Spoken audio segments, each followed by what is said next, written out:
In a quiet corner of Lancashire lie lands gently swept by the breezes from the sea, and a village that time forgot. It is the home and refuge of rare fauna and plant species. Today's tranquility belies centuries of political and religious unrest.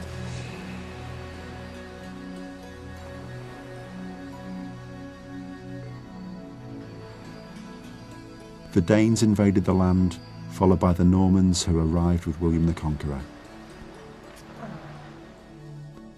Vespertus, a blonde-headed Norman, first settled in Ainsdale, near modern-day Southport. He was probably the king's forester and was granted lands among the gentle pastures of Crosby in Sefton parish. His coat of arms shows 10 billets, or logs of wood. The family of Vespertus was soon to adopt the surname Blundel, later anglicised to Blundel. They are still here at Little Crosby. Little Crosby is caught in a time warp, a peaceful village today. In times past it experienced shockwaves emanating from government which rocked the whole country. The Blundel family survives despite past oppression and foes. It is a family which has produced an amazing chronicle of its life and times through notebooks and diaries, giving an almost daily account of its struggle to survive against all the odds during centuries of turmoil. Nicholas Blundel, educated by Jesuits in St Omer, France, made the first entry in his diary on the day his father died, the day he inherited the Crosby estates, 27th of July, 1702. He was later to transcribe his small pocket diaries into a larger volume and name it A Diurnal or a Daily Account, wherein I have set down something or other every day that have happened. He was to make an almost daily entry for the next 26 years, until his failing eyesight got the better of him.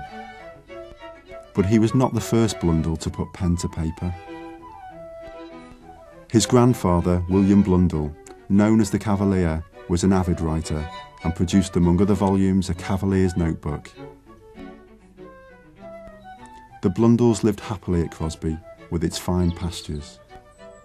Through marriage they also acquired fertile lands at Ditton, south of Liverpool. Until the middle of the 16th century, all was going well for the Blundels. They were wealthy and God-fearing. They lived a peaceful life, despite often playing pawn to their neighbours, who just happened to be the two most powerful families in the whole of Lancashire, the Molyneuxs of Sefton and the Stanleys of West Derby. Then came catastrophe and chaos. The Blundel family had always been devout and worshipped at the parish church of Sefton. The young Richard Blundel might have thought that the Blundel line would live in peace and prosperity for centuries to come. He enjoyed a happy childhood and a life of plenty. When he died in 1591, the family was wealthy. Many houses, cottages and tofts, dove house, windmill, 200 gardens, 100 orchards, 1,000 acres of land, 200 acres meadowland, 1,000 of pastures and vast acreage of woodland, heath and lens, marsh, turbery and mossy.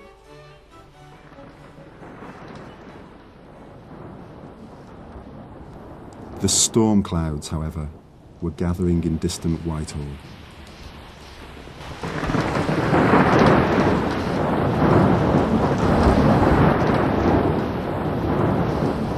Henry VIII followed his determined father onto the throne of England. He found it difficult to produce a male heir. The Tudor family had risen from relatively humble origins in Wales, and Henry was not going to let it all slip away.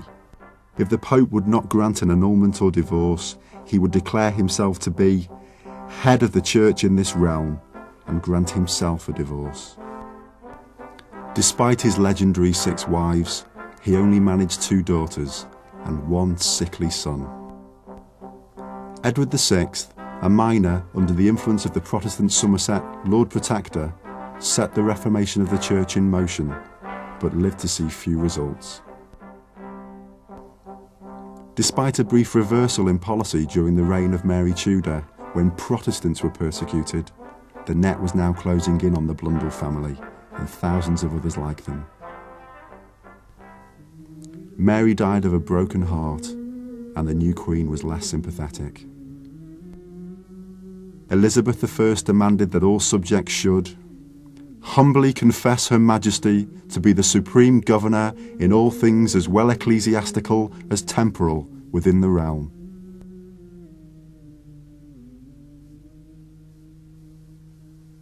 The Blundels could accept the sovereign in all earthly matters, but not in spiritual ones. Like many of their fellow Catholic gentry in Lancashire, the Blundels refused to comply and effectively became outlaws on their own land. Richard's heirs were to suffer difficult times. It would have been easier to mouth the words of a simple oath, as did the Molyneux, who conformed when advantage beckoned. But the Blundels remained steadfastly loyal to their own consciences.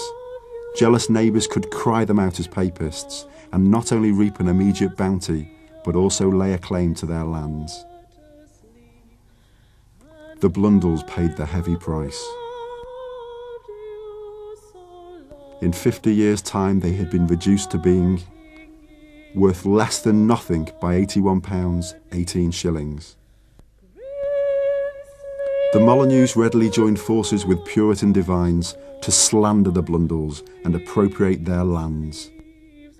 Molyneux and Parson Nutter of Sefton venomously called the Blundels evil persons who do greatly hinder the race of the gospel, especially in these maritime parts, and daily threaten dangerous events.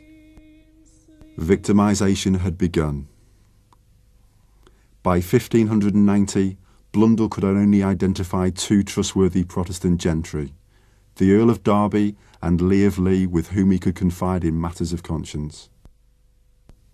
There were crushing fines for refusal to attend the reformed services, to take wine with the vicar.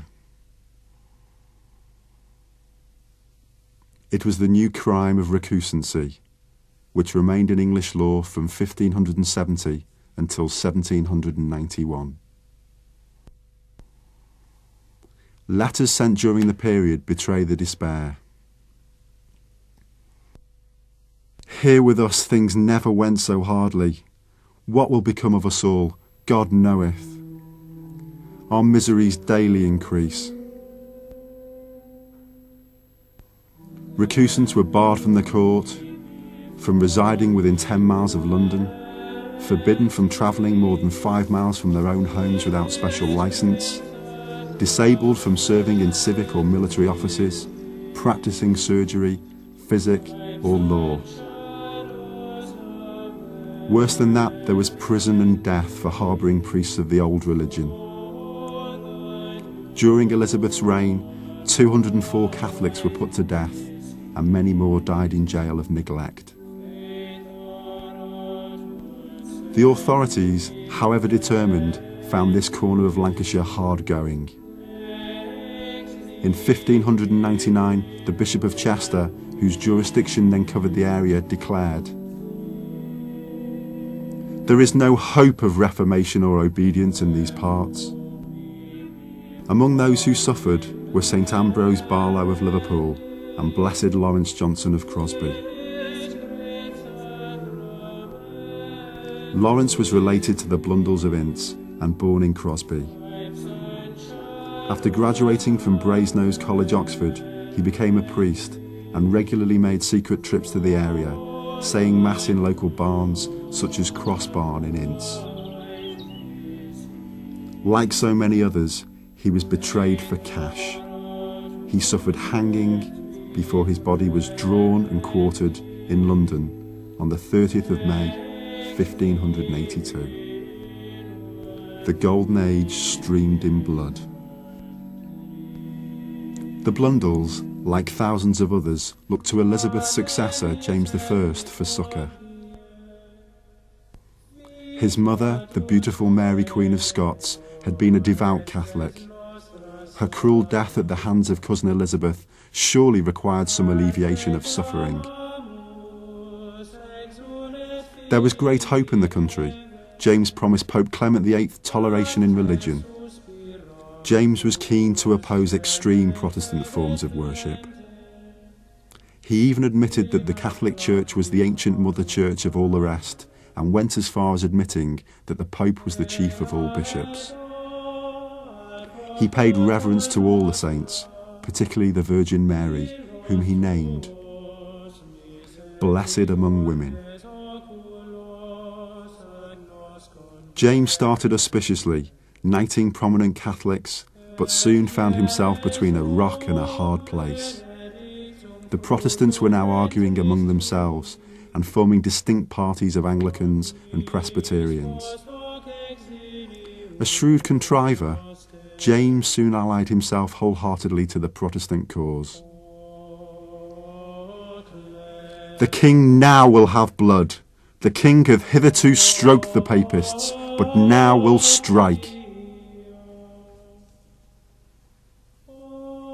A casual remark in a friend's ear confirmed the worst suspicions about him. We's no need the papists now. James was quick to call in massive arrears for recusancy and ruin many a genteel family in the process. His net annual income for this source came to a handsome £36,000, a fortune by today's standards. James, always short of money, quickly seized on the idea that convictions meant easy cash. The hunt was out in the country, with houses ransacked and gentlewomen tipped out of their beds in the middle of the night in the search for the objects of Catholic worship. In the summer assizes of 1604, 6,426 recusants were convicted and 25 executed. No doubt the Blundels and fellow recusants were relieved to be cast out from the Reformed Church. However, they were also deprived of all church privileges. They were debarred from any form of Christian burial. Nothing in here. Why are you bringing in? You're evil, you lot. You're all evil. Don't bring that here. Don't you even try to. No, there's no way you're going to. The story is told that when a local recusant died, his family duly took him to Sefton for the usual rites of burial. The local parson, however, refused to comply with the family's wish, and the body had to be buried outside the churchyard in unconsecrated ground.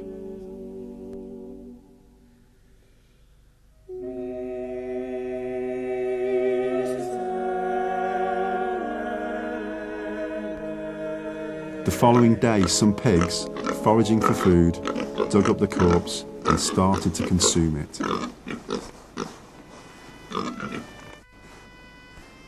William Blundel was so outraged by this sacrilege that he took immediate action. Within the walls of his extensive park was an area called the Harkirk, an ancient burial ground, the name probably deriving from the Old Norse Al-Harakarichi,